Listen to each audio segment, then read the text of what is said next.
নারায়ণগঞ্জের রূপগঞ্জ উপজেলার তারা পৌরসভার ৯ নম্বর ওয়ার্ডে প্রয়াত সাবেক প্রধানমন্ত্রী বেগম খালেদা জিয়ার আত্মার মাগফিরাত কামনা করে দোয়া মাহফিল অনুষ্ঠিত হয়েছে।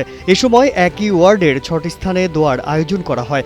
অনুষ্ঠানে প্রধান অতিথি হিসেবে উপস্থিত ছিলেন নারায়ণগঞ্জ ১ আসনে বিএনপি মনোনীত প্রার্থী মোস্তাফিজুর রহমান ভূঁইয়া দীপু। তিনি বলেন, মরহুম নেত্রীর আদর্শ ও গণতন্ত্র পুনরুদ্ধারের সংগ্রামকে ধারণ করেই বিএনপি সাধারণ মানুষের পাশে রয়েছে এবং থাকবে।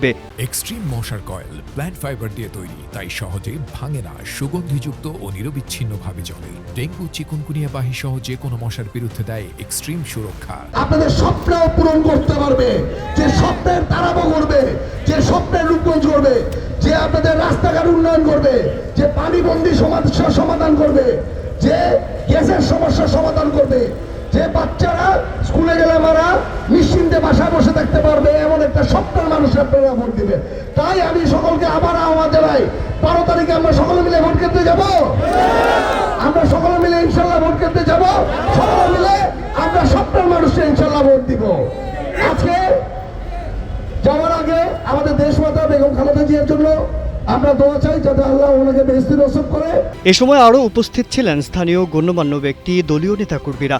দোয়া ও মাহফিল শেষে এলাকার দুস্থ ও গরিবদের মাঝে শীতবস্ত্র বিতরণ করা হয়েছে। সবশেষ দেশ ও জাতির কল্যাণ কামনা করে অনুষ্ঠান শেষ হয়।